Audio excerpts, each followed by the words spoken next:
Welcome into A to Z Sports Primetime. I don't know what this new music is. I guess it's happy. I guess it's good. I don't know whether I like it or not. TBD. Either way, we're happy to have you. Good evening. On this Thursday night, the Titans have an announced new coach. We're going to talk about what I learned at Brian Callahan's press conference earlier today. We will talk about the things that I heard that just piqued my interest in terms of cause for concern, not necessarily waving red flags or anything like that, but just one thing in particular that jumped out to me that I didn't love his answer on. We're going to have a great show. We've got a lot of ground to cover. We've got weekend bounce back to do before we officially declare it the primetime weekend around here. But before we start, though, need you guys to share this broadcast on Facebook, YouTube, Twitter, and Twitch. T. Shannon says, loved the interview and everything right. Or said everything right, and it was nice hearing complete a lot of passes. Yes, it was nice hearing complete a lot of passes as a part of that. Randall Williamson said he loved the Callahan interview on 104.5. He's going to be back on 104.5 tomorrow morning as well with the morning show crew, so you can check that out if you missed him on 3HL. So yeah, for the most part, there wasn't. I don't have many complaints coming out of the Brian Callahan press conference, but one. I do have one that we will get to with cause for concern later on, but we have plenty of time between now and then. Need you guys to share this broadcast around on Facebook, YouTube, Twitter, and on Twitch, wherever it is that you beautiful people are spending your evenings with us. We would be grateful if you invited more of your friends to come hang out during the show. If you are live streaming this podcast on Twitter, please be kind enough to retweet it in the bottom right-hand corner of your screen. If you're on Facebook Live, you can share now to public. That's in the bottom left. And if you're on YouTube or on Twitch, you can like the video, you can subscribe to the channel, and you can tell a friend to do the same if you've already done that. JNYDSG. My God, that's a lot of letters to not be a bot. Says, Buck not loving everything that was said at the presser. Another day in paradise, I see. Yeah, but I mean, what? I don't know. Like, are you all celebrating everything that this man said just because he's the new head coach and he said it? I don't think that that's a productive exercise. I think it's fine to kind of parse some of it and learn a little more about how Brian Callahan might approach this thing and where it's worth kind of keeping an eye on how he'll approach this thing, as was evidenced by at least one of these answers earlier this afternoon. Rishi says, Buck, you seem tired as hell. Because I am. I'm exhausted. This has been I've done everything today. Listen, again, nobody comes here to hear me bitch about doing the greatest job in the world. Even when they're a shitty football team, this is the greatest job in the world, and I love it. But it is a level of love that just flatly exhausts you in ways that, I'm sure you guys are worn down by, relationships or having kids and stuff like that, real life people stuff. I don't have any of that. I have a football team, and the football team is the thing that grinds me into the ground. So now that all this craziness is getting ready to begin in earnest, because guess what, kids? Sunday, everybody's flying down to the Senior Bowl, except apparently your head coach and potentially not your general manager, which I think is worth expanding upon on a later date. But we will talk about those things together. But yes, to answer your question, I am exhausted, but it's the best kind of exhausted in the world, because it is the kind of exhausted that is worth talking about, because there's so much news going on. Let's do it. Welcome into A to Z Sports Primetime from the Zen Sports Studios. I'm your host, Buck Rising, and I am proud, as always, to be presented to you by the wonderful people that I never get tired of. That's Zen Sports. Download the app. Bet on basketball, playoff football, what little remains, or all of your favorite major sports. Promo code ATOZTN. It's a little blocked in that purview, so I will straighten that up. ATOZTN is where you go to wager on all your favorite major sports in the Zen Sports app. The law offices of Amanda J. Gentry, wherever justice demands, Amanda and her crew are there to protect your constitutional rights. Go to amandajgentry.com for more information. And True Math Fitness in the Gulch, where no workout is ever recycled or repeated. TrueMathFitness.com for your first workout free. So Brian Callahan, the way that this worked today was Rand Carthon opened the press conference, didn't take questions. Amy Adams Strunk then gave a statement, didn't take questions. That's all well and good, although I have plenty of questions for both of those individuals. It appears that we'll have to wait until a later date to get those questions answered. And then Brian Callahan went through his introductory portion of his press conference, thanking everybody that he needed to be thanked, that he thought needed to be thanked, realizing a childhood, a lifelong dream, a very cool moment. He was very emotional throughout the course of this. Shed, I don't want to say shed quite a few tears, but got a little dusty at multiple points, and it's completely understandable. This has got to be this dude's dream job. Not because it's the Titans, but because he's one of 32 NFL coaches now. That's a huge lifelong dream to achieve, no matter whether you're a lifer like Brian Callahan is, where you've grown up in this stuff, or somebody like Raheem Morris, who just was announced as the Falcons head coach before we started this live stream this evening, who's been an interim before, who's been a career coordinator and stuff like that, who has been a head coach in spots in previous years, and now will get to be the full-time head coach of the Atlanta Falcons.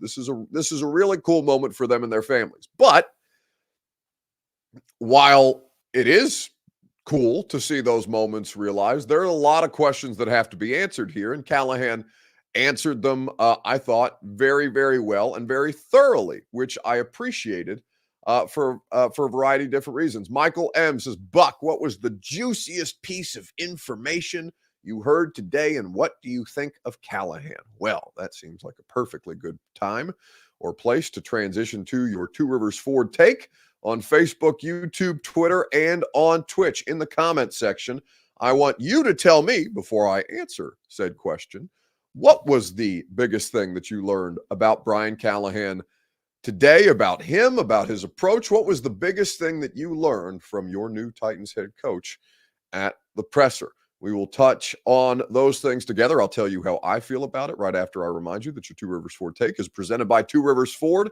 quality American-made Ford vehicles and award-winning customer service. Go to Two Rivers Ford in Mount Juliet or online at tworiversford.com. So what was the thing that you learned most from his press conference today? Rishi says, I like how Callahan was asked about the offensive line, gave a Vrabel answer, remind you Joe Burrow was sacked a million times. I don't think he gave a Vrabel answer at all. I think he gave, in fact, we'll get to that when we get to cause for concern, because I don't think that was a Vrabel answer. I think that was a very transparent answer, and I think that was the biggest thing that concerned me today. But we'll get to that. Terry Anderson on YouTube says he's a good speaker, and I think he knows how to communicate. Well, that should be a bare minimum, right? Like he's an NFL head coach. You have to be able to command a room. You have to be able to talk to people. You have to be able to build relationships. You have to be able to communicate. That is, that I hope that the bar is higher for you guys than just being able to physically speak.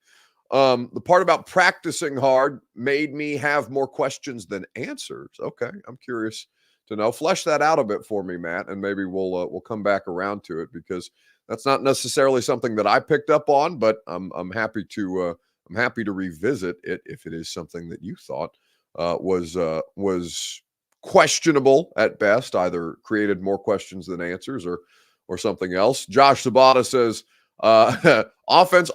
offense, and hunt together, which is something that Rand Carthon said in his introductory remarks. Yes, indeed. The thing that I learned most about Brian Callahan, or from Brian Callahan's press conference today, and Bert, you'll have to play the clip for me because they're not showing up on my end, based on how he reacted to a lot of the questions that we asked, and based on how his background informs what this football team is going to be moving forward. This was the thing that I learned most from Brian Callahan's press conference today.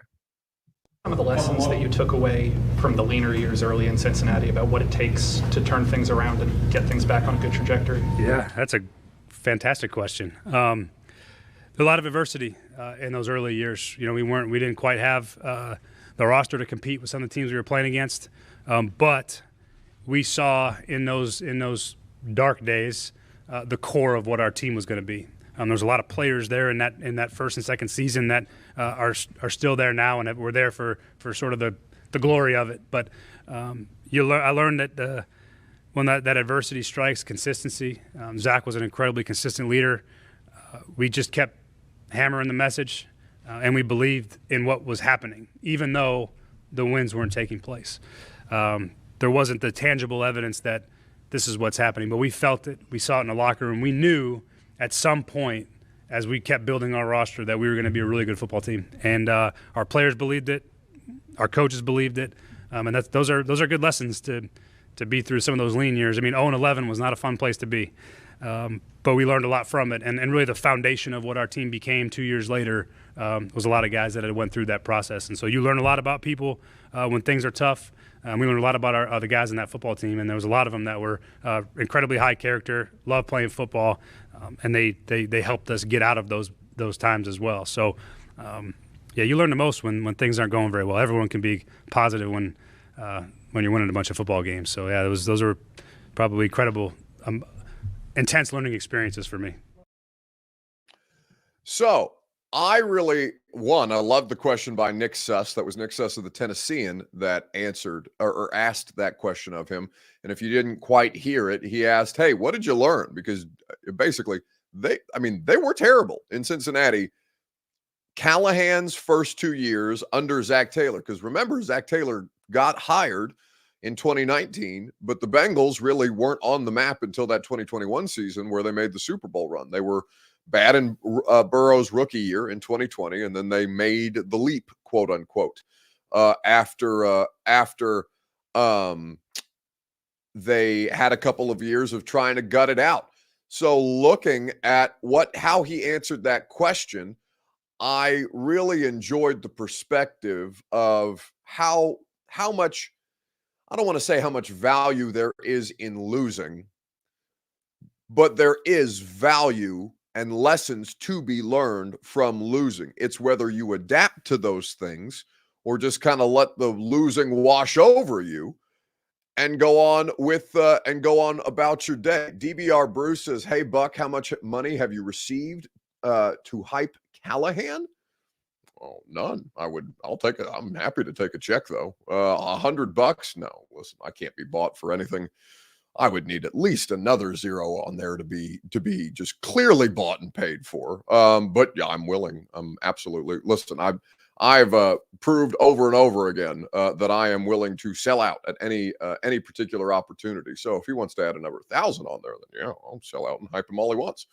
But yeah, $100, maybe a previous career version of Buck would have jumped at $100. Not new money, Buck. We're living right these days. It's going to take another zero to get there. I got a mortgage payment, baby. I'll sell out for just about anybody. I'm selling cars. I'm selling erectile dysfunction treatments on the radio. I'll sell whatever you need me to. But no, that's not what we do around here. And listen, DBR Bruce, I don't know. Obviously, you've not listened to this show if you think that what we do is hype people up around here. We talk. I think we look at things pretty clear-headed. And just because a person conducted a good press conference doesn't mean that he's going to be a head coach. Like I said, I've got cause for concern, and we'll get to that in the second segment.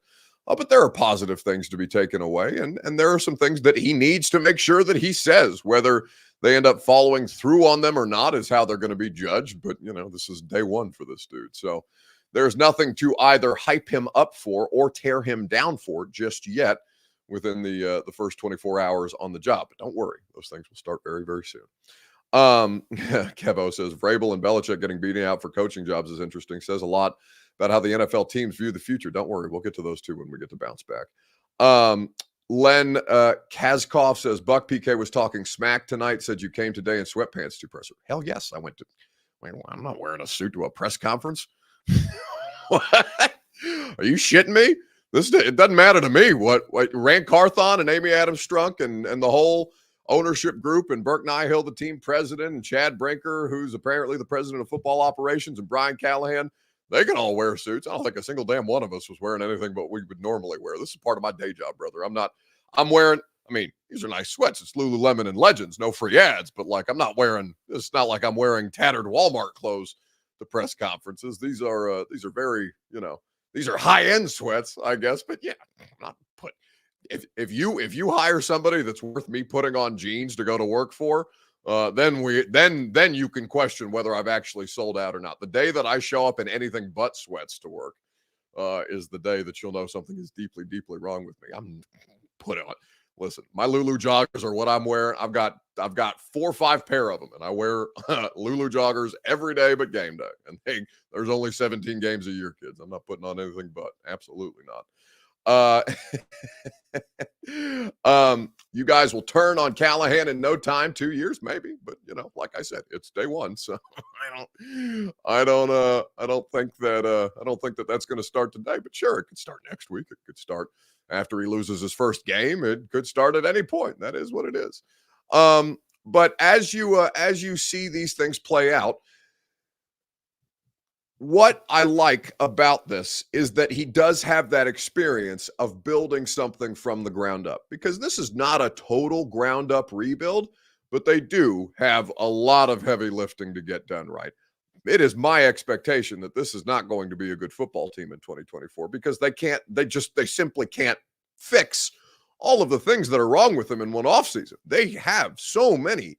It's been 3 years of rot before last year's draft for them to stop the bleeding. Do you know that Caleb Farley is going to be in his 4th year as an NFL player next year? That's insane to think about, but it speaks to the level of decay that the roster has been in over time.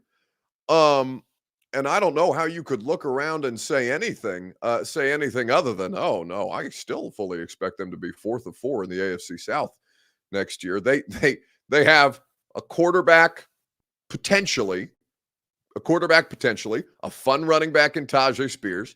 They've got DeAndre Hopkins, who will be 32 next year, and they've got a left guard. And Jeff Simmons. They've got Jeff Simmons.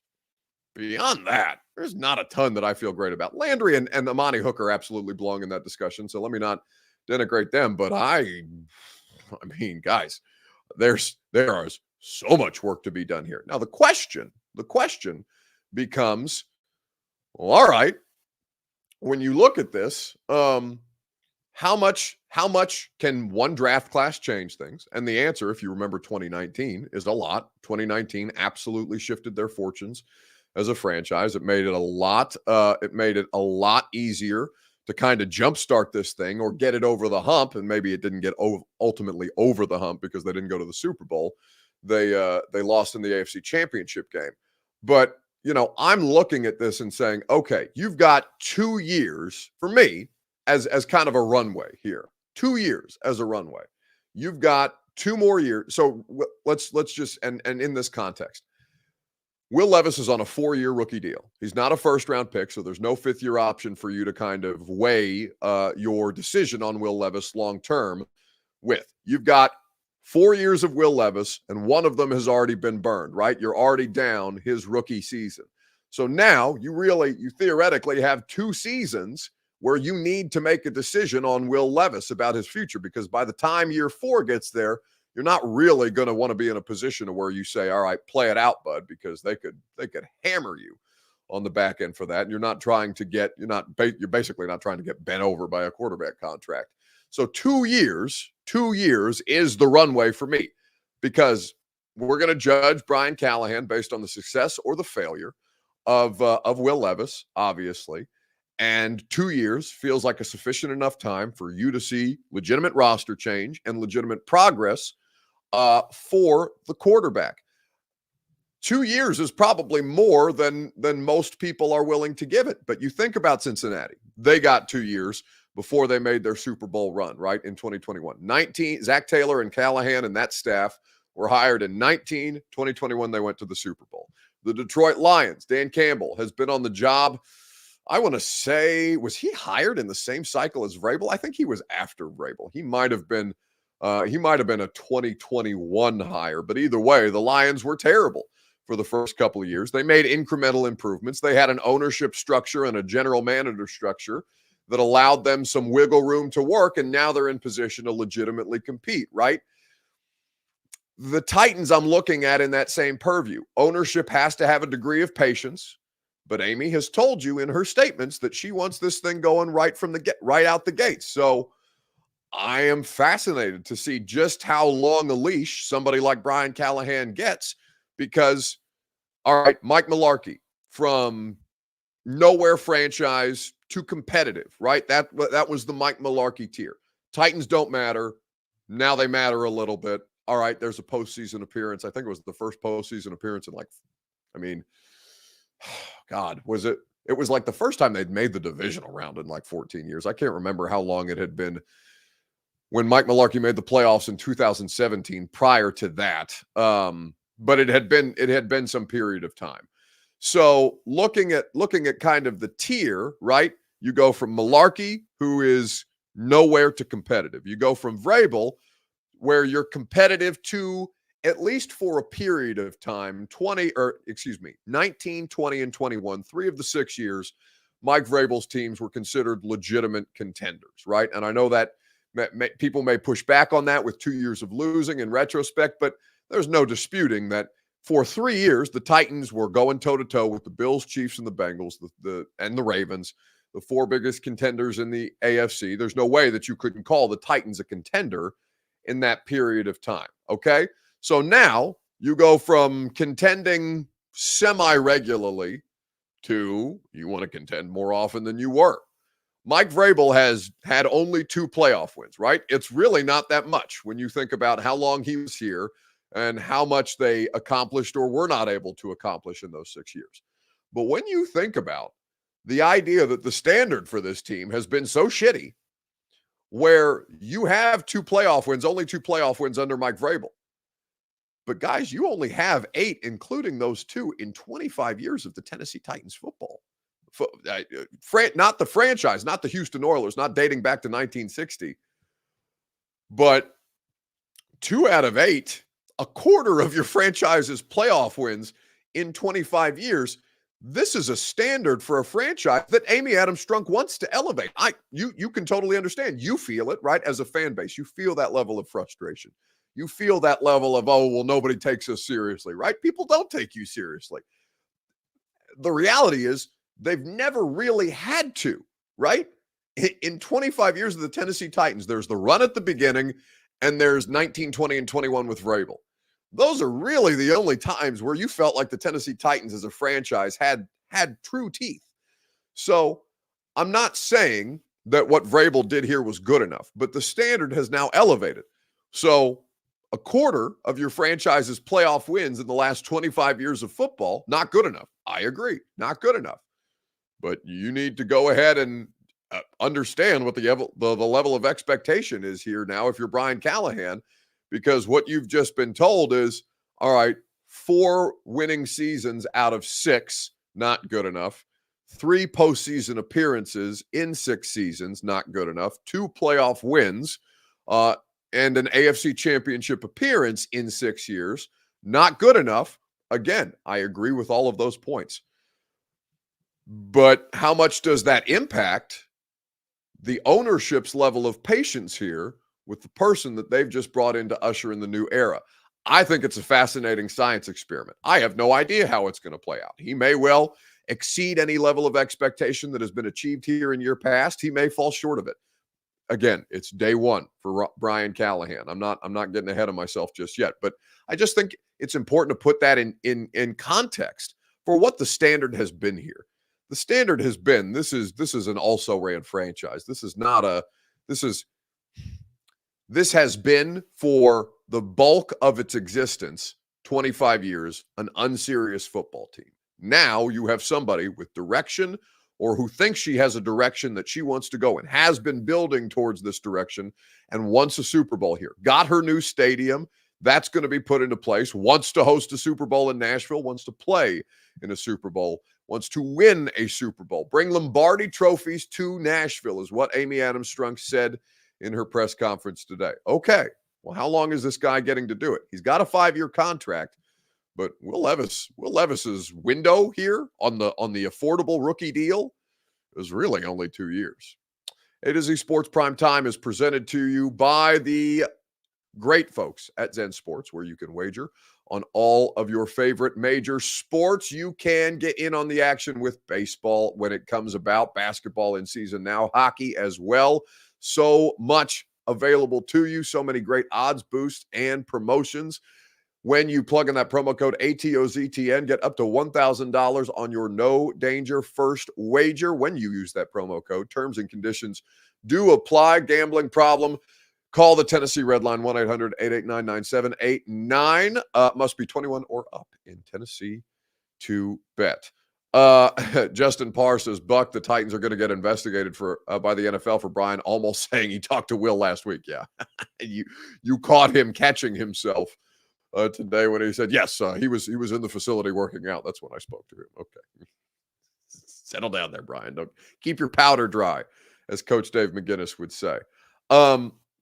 So there was a lot to learn from the press conference, but this is in a true build. Okay. They are building this thing up under the purview of Rand as the general manager, of Chad Brinker, who's doing half of the general manager's job. Or let me clarify. The role of general manager was different when John Robinson was here. Rand Carthon has never done the job that John Robinson did. Rand Carthon is doing more of the general manager responsibilities this year based on the promotion that he received, which makes it read like the Titans actually hired a general manager. But when you read everything that falls under the purview of Chad Brinker's job, and by the way, Chad Brinker was at the press conference today. Chad Brinker didn't speak today, but Chad Brinker was in the pictures that they took with Rand, Brian Callahan, and Amy Adams-Strunk holding up the Carthon jersey. When you see the guy if you're looking at the picture standing to the right of Rand and you don't know who that man is, that is Chad Brinker. The role of general manager has basically been split between those two men. And again, that speaks to the larger concept of working together, delegation of roles. I'm not going to say the C word, but you know what I'm talking about. But the Brinker factor is interesting in all this. What jersey did I say? Did I say Carthon jersey? I meant Callahan. I'm probably going to do that a bunch. That is what it is. But I want you guys to keep that in mind as you see how your football team is run and as you see how decisions are made moving forward, because that's not overtly common. Not overtly common. And the president of football operations, in the role of NFL responsibilities, that's a title that's above the GM. I'm curious. I'm fascinated. I'm looking forward to seeing how this thing plays out. And if they get it all right, then nobody cares. But just so you know whom to hold accountable for some of those decisions. John was probably doing too much, because what they've split between the president of football operations role and Rand Carthon, because Puka says that's not a new title in the NFL. No, but it's a new title for this organization. It doesn't matter what's been done in the NFL in years past. This is a new role here, right? John took too much on and wanted too much of it, right? In the same way that we talk about Vrabel wanting a level of control that they felt was untenable, there was a ton of stuff. There was a ton of stuff that was folded under the umbrella of John that probably didn't need to be. Now, perhaps they found a situation that is more strategic, that will benefit these benefit these parties working together towards the larger picture, will better delegate the roles and things of that nature. But I think that this is a fascinating dynamic, and I'm just, I think that it is something that is worth pointing out. Jared Morris says you're really stuck on Brinker getting more responsibilities. Everybody else in media is saying it's not a big deal, and clearly Rand is in control. Okay, well, I don't care what everybody else is saying. I've got plenty of sources inside the building. When I'm told that Chad Brinker meets with the Titans staff before this press conference today, and let me pull up the text so I can read exactly from it, to kind of expand on why I think this is worth fleshing out a little bit. When he gets up in front of people and says that he is excited to be their leader, Chad Brinker. Okay. Who all falls under that purview? And how are we delegating the role of leadership here? Maybe it's nitpicking, But I'm telling you guys, at some point, you're going to care about this shit. And you may think that I'm being excessive now, but when decisions are made and you don't like it, while we're trying to flesh this stuff out for you, I don't want to hear that you don't want to hear about more detail there. Okay. Those are things that are legitimate questions to ask. I'm not saying that they're concerns. I'm not saying that they're a problem. I'm just saying that these are things that exist. Okay? Pay attention. That's all. All right. Cause for concern. Let's talk about the only thing that kind of piqued my interest as something that is worth monitoring for what this football team needs. We'll talk about it together right after I remind you that the Primetime Show is presented by TrueMav Fitness in the Gulch. Go to TrueMavFitness.com for your first workout free as a Middle Tennessee resident. No workout is ever recycled or repeated when you go to TrueMav. They're just there to give you the best workout possible. Whether the best workout for you involves group fitness classes, whether the best workout for you involves personal training, the way that I go to TrueMav for, whether you just want to work out on your own time and get a membership to work out at their awesome facility as you like. TrueMav Fitness is the best place, a new way to work out for the best version of you. Go to TrueMavFitness.com for your first workout free. So I think that a lot of this stuff that you kind of peel into is all good on surface level. This dude checks all the boxes. Brian Callahan, this dude checks all the boxes that this franchise needs checked, right? You need quarterback development. You need modern day offense. You need somebody to talk about how important it is to complete more passes than less. And while I do love that he said, the Tennessee Titans are known for running the football, we're going to run the football, we're going to be a physical team. Okay, that's great. I don't want to see more Titans brand football. I want to see what the Bengals are doing. I want to see what the Chiefs are doing. I want to see what the Bills are doing. I want to see you air it out. Coach, man, show me the touchdown plays, yeah?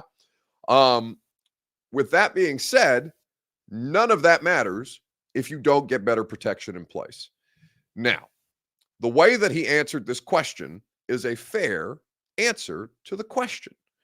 But if there becomes a situation on draft night where the offensive line at 7 seems like the most obvious thing until they maybe decide to do something else,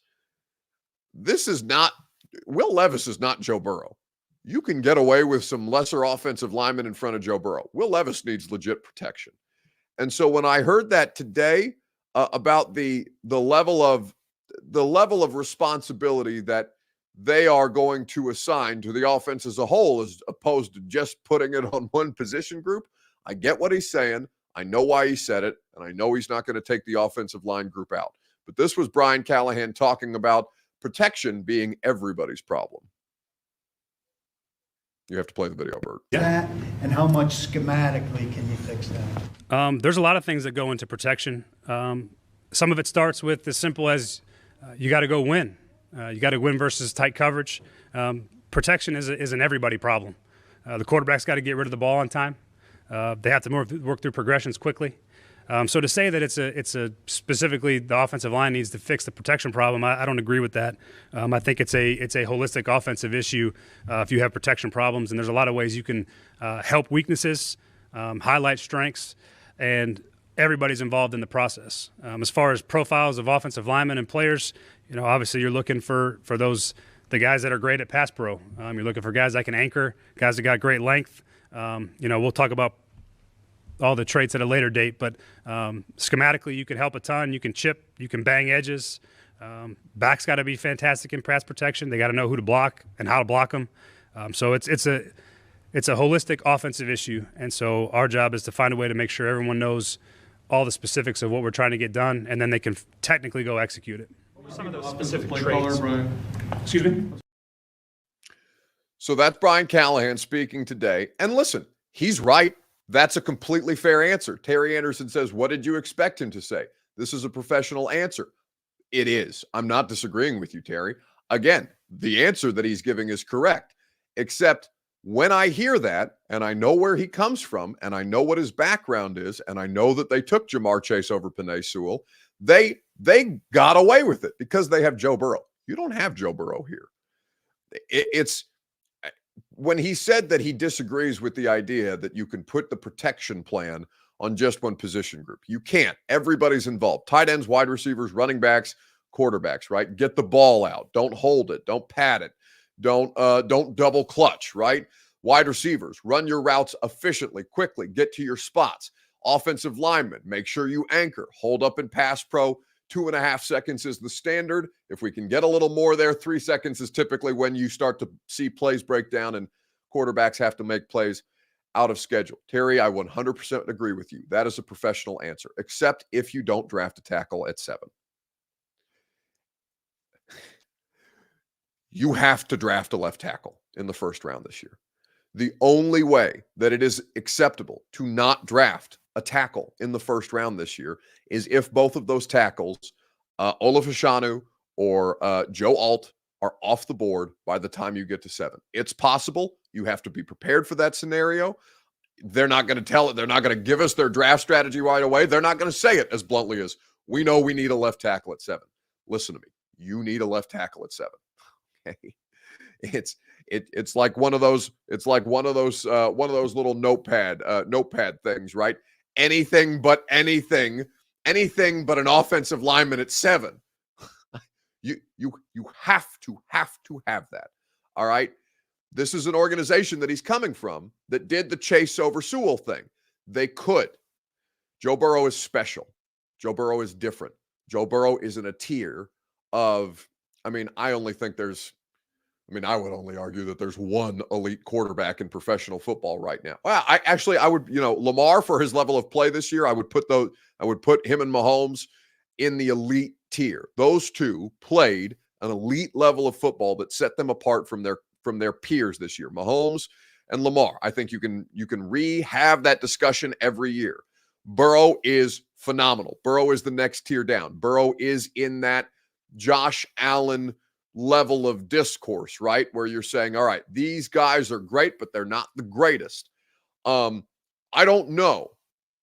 I don't know what Will Levis is. Will Levis is a big old question mark to me, other than I love that he's intense. I love that he cares. I love that he's super competitive.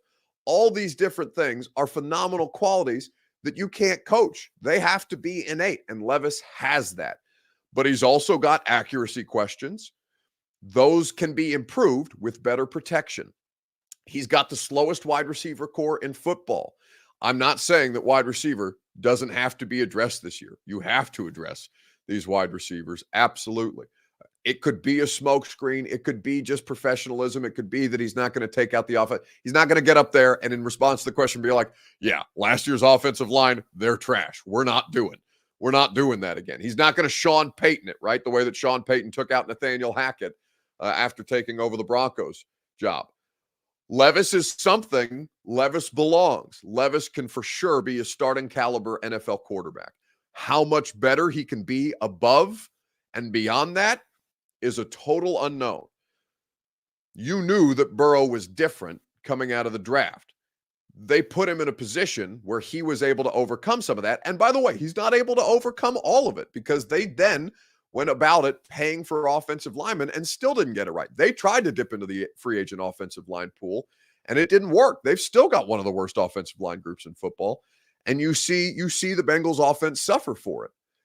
So while I am 100% in agreement with his answer, that is the only place that I could even potentially take issue today. It's the only thing that kind of, perked my radar up a little bit just to say, okay, how might that answer potentially inform decisions that they make moving forward?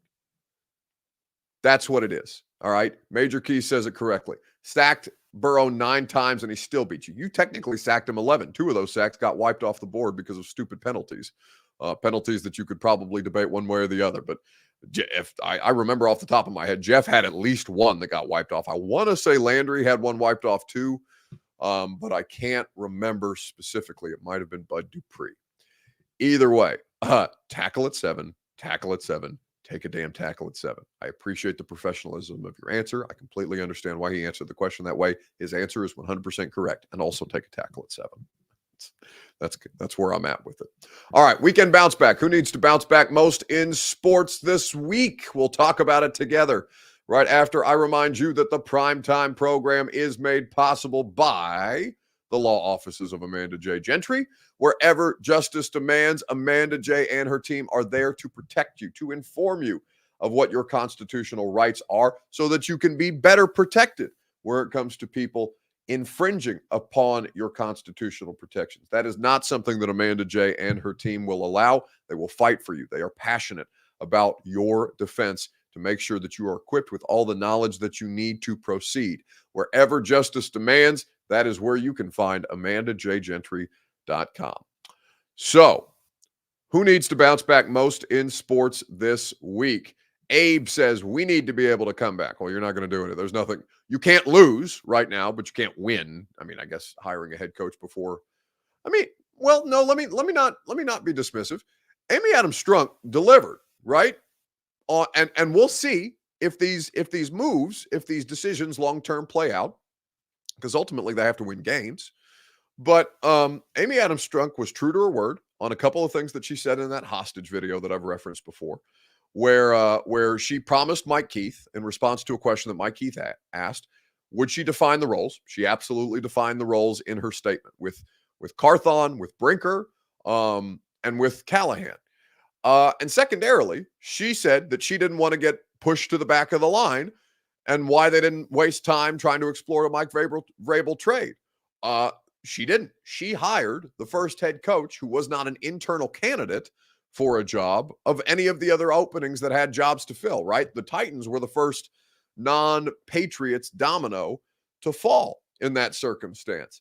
So Amy Adams Strunk delivered on her promise. So you can win in those ways. She has won by accomplishing those things, by delivering on those promises. To her credit, absolutely. Now, you can't lose anything in the offseason right now.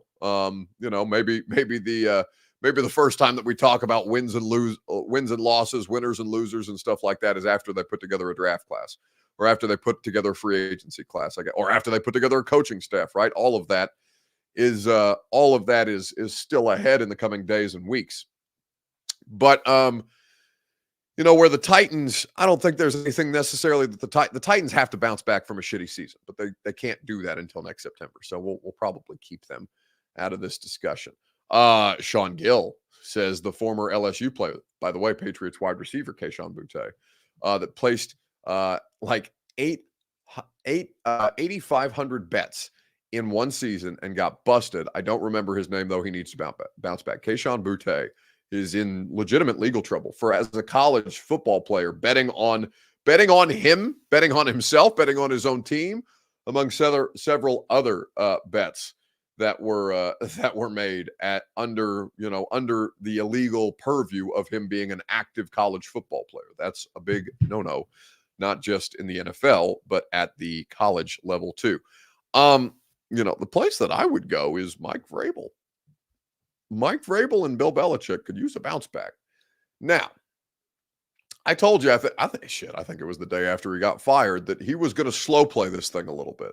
But I also told you that I'm going to come on here and eat as much crow as anybody, because I was certain, talking to enough people around the league, that Mike Vrabel would be a head coach in 2024.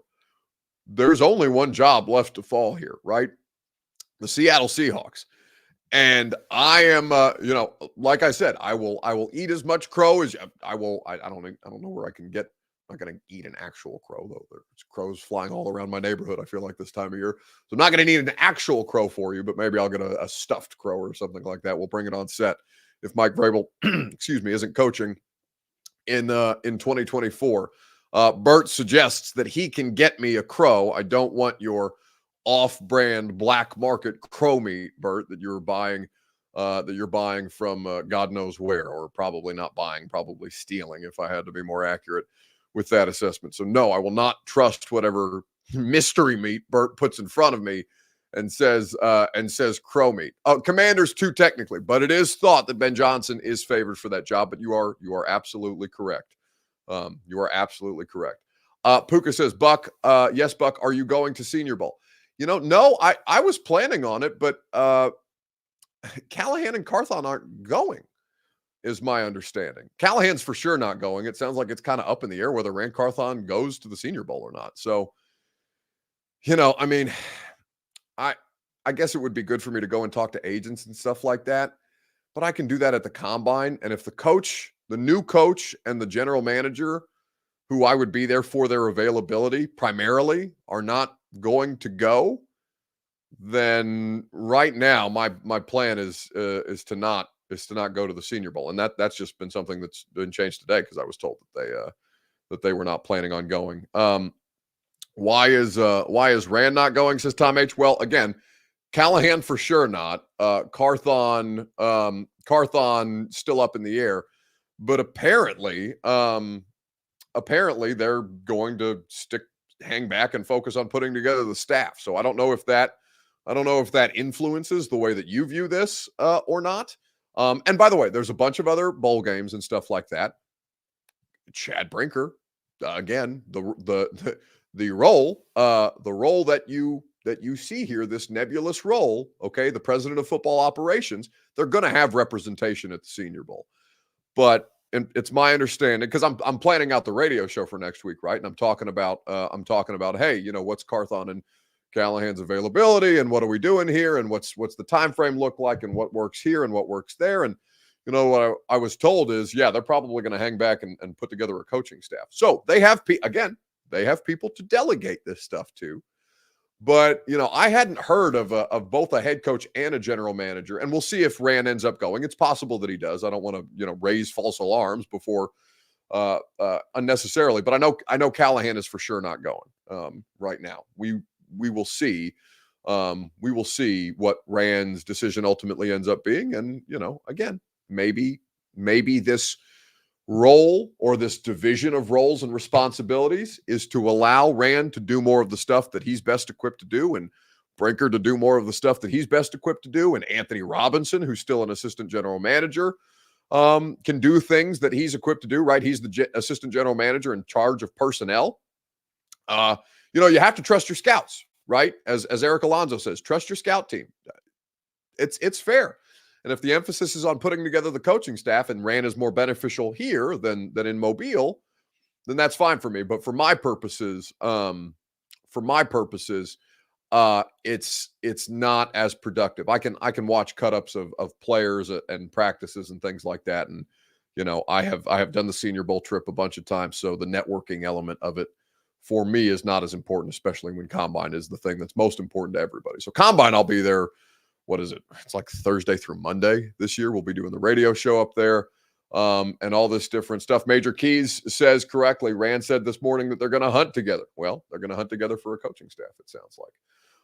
Sean Gill says, is this Vrabel scouting team or Rand? Well, there's still a lot of Robinson people that are employed by this organization, which is curious to me. Now, could changes come after the draft? Yes, but right now, all of the people who were still under contract from the John Robinson regime, of which there are many, in the same way that Cowden, remember, the interim general manager ran the draft board, not made the picks, but ran the draft board, put together the draft, right? Because after John went, somebody had to still oversee that level of operation, the area scouts, the regional scouts, all these different things, the assistant general managers, and how everybody worked together. Cowden oversaw that because Rand, I mean, shit, if they fired John, like, I think it was the first week of December, and then Rand didn't get here officially until January the 20th, then yeah, of course, Rand is going to be behind the learning curve to an extent on what John's staff has been doing. So there's still a lot of people who are still employed from the John Robinson regime. If that changes, you would see the most substantial change after this year's draft. So they'll go through the draft process together and all those things. And then you may see more organizational shifts once they get through that part of this that everybody has been doing. Justin Parr says, Buck, have you talked to Vrabel since the firing? Yeah, I talked to Mike. I've talked to Mike. I think I called him day of. I didn't hear back until day after. But yeah, my understanding is doing real well. I talked to a bunch of people around him that said He may not necessarily jump right back into coaching. I told you guys that. That was before all these dominoes started to fall. But I do think it's important to note whether he gets a job or not based on merit or based on his own level of intensity. Like, how much did he approach? How intense was the approach on this? Because he didn't do any first round interviews, right? He didn't jump into the mix. He didn't start doing actual interviews until everybody would start at the second round, right? So I don't know what that signals, whether that was his decision, whether that was organization's decisions, or just how everybody's schedules worked out. I can't answer that question for him, for them, or anybody else. But yeah, I mean, he's doing fine. He's getting fat paychecks from the Titans, one way or the other, if he gets a job or not. So it's not a bad time to be a fired coach, or John Robinson, who's still collecting Titans checks on the dime. In fact, the Titan, and I mentioned this on the radio show today, you guys don't care if Mike Vrabel gets, or John Robinson get another job or something like that. But the Titans, as an organization, care very much about both of those gentlemen getting a job, because they have huge contract extensions that they're currently paying, because both of those extensions that John and Mike got less than 2 years ago are fully guaranteed. Excuse me.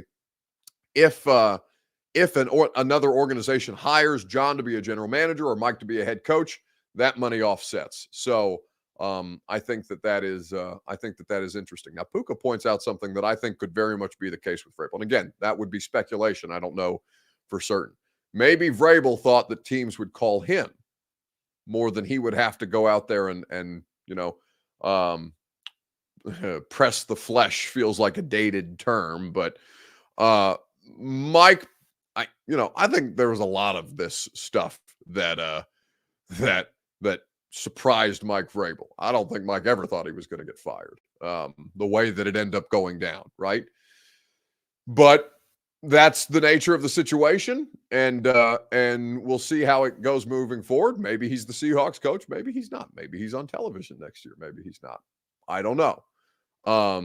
But I know the Titans fans are going to take a victory lap in a big way, where everybody, including myself, and by the way, you are entitled to it. If Mike Vrabel is not coaching next year, you get to rub it in my face. You get to rub it in Albert Breer's face. You get to rub it in Diana Rossini's face. You get to rub it in Paul Kaharski's face. You get to rub it in all of our faces, because everybody with a platform to a T said Mike Vrabel was going to be one of the best candidates out there.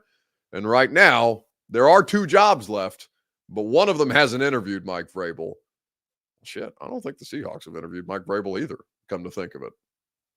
We'll see. We'll see how it plays out. Maybe he takes a job at Ohio State. Mike Vrabel is not going to coach college. That's not how that's going to go down. I was told a resounding hell no to the idea of Mike Vrabel coaching college next year. We will see. Word got out about him, says Ricky Roman. That shit matters. That shit matters. It really does. It has to come up in every interview that he does, 100%. And hell, Bill Belichick sounds like he lost out on the Falcons job because he wasn't willing to answer to their president and CEO, Rich McKay in Atlanta. That stuff matters. All right, that's going to do it for us tonight on the Primetime Show. That's going to do it for us this week on the Primetime Show. Listen, huge 615 sessions tomorrow. We're going to quad pod it. There's going to be 4 of us at 3:30 live stream right here on these very same platforms. It's going to be Joe Rexroad of The Athletic. It's going to be Teron Davenport of ESPN. It's going to be Paul Kaharski of paulkaharski.com. God knows we're going to say his name entirely too much tomorrow, and it's going to be myself. We're going to have all 4 of us here live stream for you, 3:30 p.m. Central Time, for a special edition, a quad pod version of the 615 Sessions podcast. It's going to be can't miss. We're going to try and keep it. We're going to try and keep it on the rails. We're going to try and keep it from going too long, because normally I try to keep those podcasts under 30 minutes, and there's no way that the 4 of us, with how long-winded all of us are going to be able to keep it under 30 minutes. But that's great for you guys, because we're going to have a lot of discussions about all the shit that's happening here, all the stuff behind the scenes that we know, how much context we can add to what you guys know. We're going to have a great time. We're going to have a great time, and you can check that out tomorrow on the 615 Sessions. I have a radio show to do between that and today or tonight and the next podcast. Tomorrow on the radio show, Coach Dave McGinnis of Titans Radio. We'll talk to him about Brian Callahan. Kevin Clark of The Ringer, who knows Brian Callahan very, very well, a member of the national media who has covered this man basically at every stop that he's been at, who can inform a lot of the stuff, who can flesh out more details, provide you more answers to the questions that you're asking about who this person is and how this will inform who the Titans are going to be moving forward. So radio from 10 to 1, Kevin Clark, Coach Dave McGinnis, podcast after radio at 3:30 tomorrow, Kaharski, Davenport, Rexroad, and moi. Speaking of pods, go check out the new install with Greg Cosell. It's available on your on the 104.5 The Zone YouTube channel. That's all the things I got to plug. I got a lot of shit to plug. I've always got stuff to plug because they're keeping me busy. It's why I look so damn tired, as all of you are very quick to point out to me on a regular basis, but it's okay because I still love you just the same. Have a great rest of your week. If I don't talk to you tomorrow on the podcast or tomorrow on the radio show, enjoy your weekend. I certainly will. Bert, you're going to have to play the video, the ending video for me as well. I don't even have that shit loaded up. Hit it.